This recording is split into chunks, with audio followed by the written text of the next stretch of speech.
A good Erev Shabbos, everyone, l'chaim and l'chaim v'levracha, on this special week. Shabbos Parshas Bechukosai, Shabbos Chazak, Shabbos Mevorchim of the month of Sivan. Alle Greise Sachen. I want to start with a story that I just heard lately. And I did a little bit of background check to find out as much information as I can. So although I couldn't clarify everything, but I'll tell you the story to the extent that I could. This story involves a man who's known as the Sossever Rebbe, Reb Yosef David Teitelbaum. Bit of background. His father was Reb Chananya Yomtiv Lipa Teitelbaum, the nephew of Reb Yoelish of Satmar, the son of the brother of Reb Yoel, who also married the Satmar Rav's daughter before the war and came to Eretz Yisrael. She passed away without children and he remarried, and that's who his son, who's today known as the Sossever Rebbe, lives in Eretz Yisrael in Ganei Tikva. So anyway, he tells the following. His father passed away in the year Tafshin Chavav when he was only 12 years old. And he was appointed at that time as the Sossever Rebbe, as the leader of Sossever Chassidim. He got married at the age of 20 in the year Tavshin Lamed Dalet, and as is customary by many Chassidim, he began to put on Rabbeinu Tam's tefillin after his chasana. He wouldn't put on Rabbeinu Tam's right after Rashi. Put on Rashi, davened in the morning, and later in the day he put on his Rabbeinu Tam's tefillin. In the year Tavshin Mem, 6 years after his wedding, he's 26 years old, and he put on his Rashi tefillin, and he took them off, he finished davening, and he sat down to learn. He hadn't put on Rabbeinu Tam yet. And he dozed off, and he sees the Rebbe. The Rebbe comes to him and says,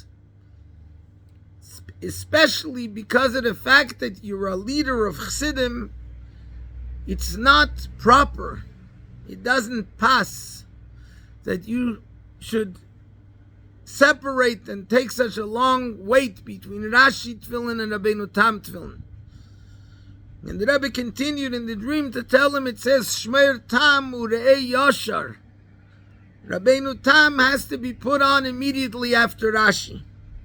He woke up and he was shaken up by the clear vision that he'd seen, and he immediately made a achlata, decided that from now on he's not interrupting, he'll put on Rabbeinu Tam immediately after Rashi. Interesting, and this is something that he told by Fabrengen,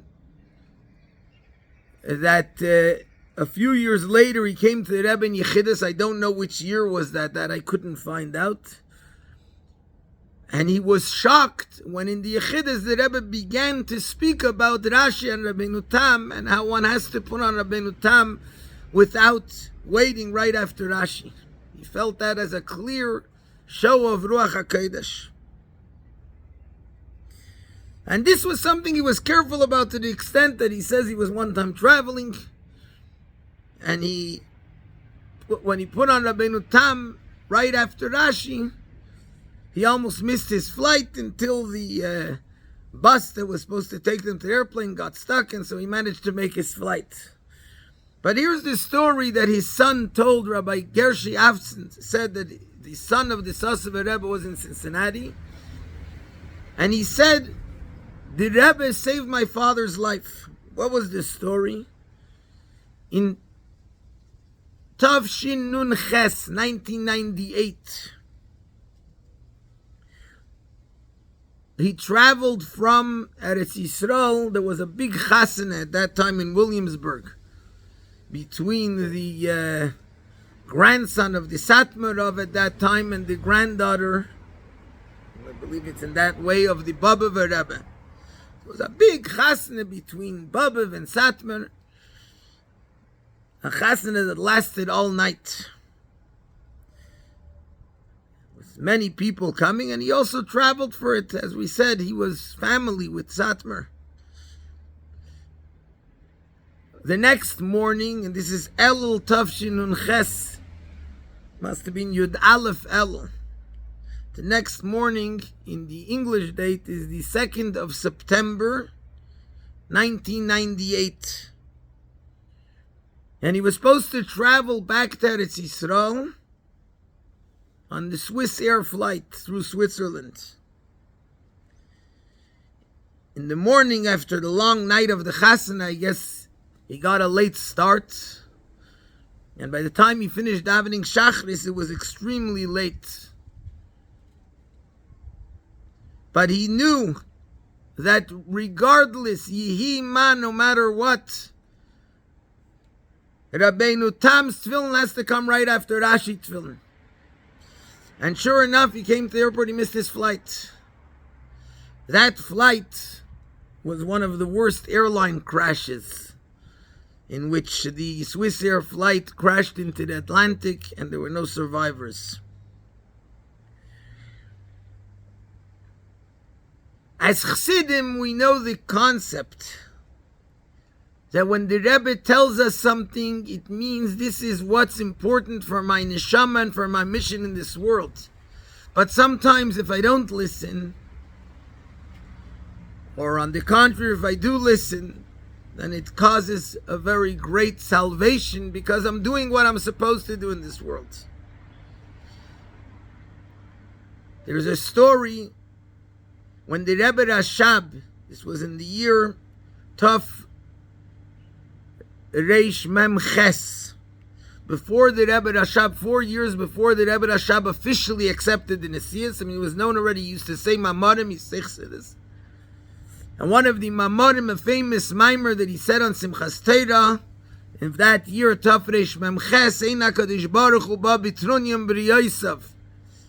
And he ended off the mimer, as we know, in the Yom Yom of Yud Beis Tevis, that even the Bali Moichin, even the intellectual people that are here at this time, they have to put their Moichin, they have to put their brains on the side and follow the Shulchan Aruch, not bending even one drop with Mesirus Nefesh.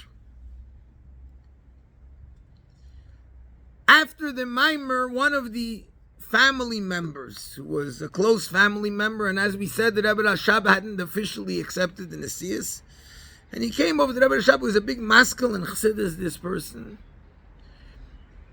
And he said in mockery, he said, I thought we were Chabad Chassidim, now what did we become? If you say we should put our moichin, put our minds on the side. And the Rebbe Rashab became very serious, and he said to him, I warned you, do not go to America.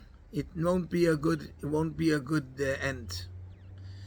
And this person didn't listen, and he traveled to America, and I believe that the ship that he traveled was the Titanic, or perhaps another ship that sunk. We read in this week's Parsha, in Bechukosai Teilechu, the Eibusher tells us, in Bechukosai Teilechu v'nasati gishmeichem bitam, and then there's the opposite, what Chassidus describes as the hidden, the brachas that come from the world of the hidden, from the Alma Diskasya. The word Bechukosai also means chukah, from the word chakika, engraved. The connection of a Jew to the Eibusher, the connection of a Jew to the Torah and mitzvahs is not like ink written on paper, which are essentially two separate things that become like one. But rather it's Bechukosai, it's like a letter that's engraved in beautiful stone that's one with it. A Jew is one with the Eibusher, one with Torah and mitzvahs. Bechukosai means it's part of me.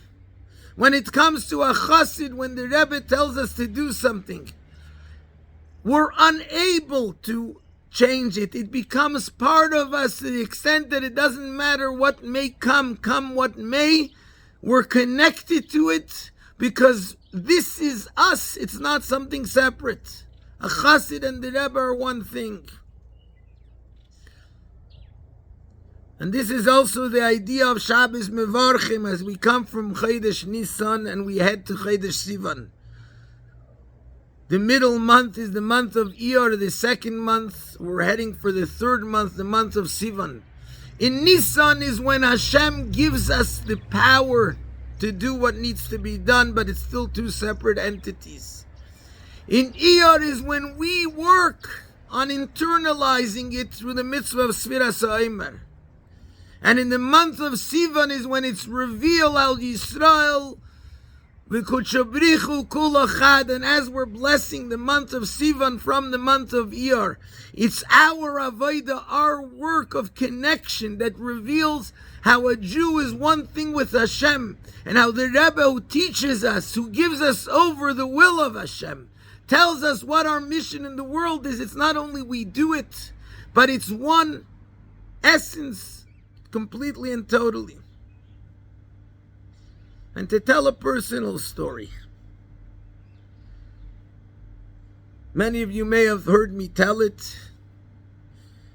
This goes back a few years ago when there was a break. There was a 3-year period where there was no yeshiva, and regardless, no matter how much I tried to get Bechukosai, it seemed like everything was closed. And in my mind, I felt like I tried hard, although I can say that I wasn't completely upset about the situation. Life's a bit easier without having Bechukosai, without having to worry about it all, and everything will go fine. We'll spread Chassidus, we'll teach Chassidus, we'll be involved with other things, and it's not so terrible not to have a yeshiva. But nevertheless, the Rebbe said to do it, so I did what I could. And I got an offer to go to Eretz Yisrael and to go around for the course. Over the course, it was right before, it was around Tezva Vel time, to go around to yeshivas, to Chabad houses, to communities, and to Fabreng. And I wrote to the Rebbe, and it seemed like a positive answer, so good. I go to the airport, and the officer at the customs, at the immigration, looks at my passport. He says, you overstayed your visa. Now, the truth was, I didn't, because I had left the country in the middle. And the truth was also that there were many times that I did overstay my visa, and there were times I wrote to the Rebbe and I got answers, trach gut with sein gut, and it always worked out somehow for the good. And here's the first time, and I didn't really overstay my visa, but he's looking through the passport, he's going through all the pages, he says, I can't find it. And I'm looking for it, and I can't find it either, the stamp that says I left and I came back. And so he says, well, you're going to have a 5-year black stamp where you can't come back into the country. Now, this is crazy. My wife at the time was expecting twins. It's right before Rosh Hashanah. What kind of business is this? But I went through, he gave me the black stamp, and I'm sitting in the airport, and I open up my passport, and here I see the stamp of where I left and came back to the country. I run back to the same guy, the same official, and I show him, look, here's the stamp. He says, it's too late. It's not, you went already to the other office. You're going to have to get rid of it. You're going to have to fight it. So I had no idea what to do, but I know this is South Africa, and there'll be ways. People always manage to get through these types of things. Anyway, I come to Eretz Yisrael, and nothing's working. My first stop was in Tzfas and Miron, and I remember Rabbi Ofer, my Dovnik, he says, you're in jail, you're like in prison. I said, yeah, I feel like that. My wife's at home, and I can't get home. I'm stateless. But I'm going around, etc., and the day passes, the time for my flight back, and everything I'm trying isn't working. And it's already getting closer and closer to Rosh Hashanah, and I have no idea what to do. I'm sitting in the car with a bunch of Rabbanim. We were going then, they said they're going to visit one of the Dayanim of Yerushalayim, a few Chabad Rabbanim, and so they wanted me to come with. So I'm sitting in the car, and this one Rav, he turns to me, he says, I just heard an interesting story. He says, Reb Chaikel Chanan, when he was a bacher in yeshiva, and there was at that time Reb David Haradoker, the one whom the Rebbe Rashab said about, that the entire Temchet Mimim was worthwhile just for him. He was already an older Jew, and he went to the doctors. He had some issue, and they wanted to amputate his leg. So he goes to this bacher, to Reb Chaikel Chanan, who was a young bacher at the time, but he was known as a Chevraman, and he says, look, please do me a favor. I don't want my leg to be amputated. Take me around to the hot springs, to whatever it may be, and try and help me save my leg. And he did. He took him around, and whatever it was, and he managed to save his leg. So Reb David Haradoker said to him, I give you a bracha, ad the Rishoyim zol navdir keneg nishlegen. Means the Rishoyim, the communists, should never look at you, should never gaze at you. And sure enough, that's what happened. Although Reb Chaikel was a businessman who was what was called the Sar HaOitz, or the Minister of Finance for Temchet Mimim, and he always had cash for counter-revolutionary activities for all the yeshivas that were at that time, the underground yeshivas, and yet all his friends were arrested, and somehow he was never arrested. He leaves Russia, he moves to Europe, and he's doing business in Europe. And at one time, he went to Sweden. And they found some type of issue with his papers, which wasn't even a small little thing, and they imprisoned him for a week. He was sitting in jail. After he got out of jail, he writes to the Rebbe. And he said, I don't understand. In Russia, I was the biggest criminal, and yet I was never arrested. Here, for some stupid story with the papers, and they put me in jail for a week. And the Rebbe responded, yes, there's a reason. Because the Rebbe Dishver, my father-in-law, the Frierdiker Rebbe, wrote to you that you should support, you should be involved in Beis Rivka, and you never did it, so you deserve to go to jail. Now what had happened? The Frierdiker Rebbe, when he sent letters, at that time, most Chassidim didn't have much of an address. So the letters would go to a general place, and from that place they would give it over to whoever it had to be. At that time, he was in Europe, Reb Chaikel, and so the Rebbe Rashab sent him, the Frierdiker Rebbe sent the letter to the central place in Europe, and they forgot to give him the letter, or they didn't, whatever happened, he never got the letters. He wrote to the Rebbe, I never got the letter. It's not my fault. And the Rebbe said, you're right. Your excuse is a good one, but nevertheless, you didn't do what you had to do, and that's why you had to sit in jail. He's telling me the story, and I realize, look at me. Here I'm in jail. I can't get home. And yes, I have all the excuses in the world that say that I really tried, etc., etc., but the job wasn't done. So I wrote to the Rebbe very strongly, it doesn't matter what, I will make sure that there's a yeshiva this year. And immediately something came up easy that just legally took care of whatever had to be taken care of. It wasn't a lot of money like all the other stories that people gave me, which weren't real solutions and which would have costed a fortune.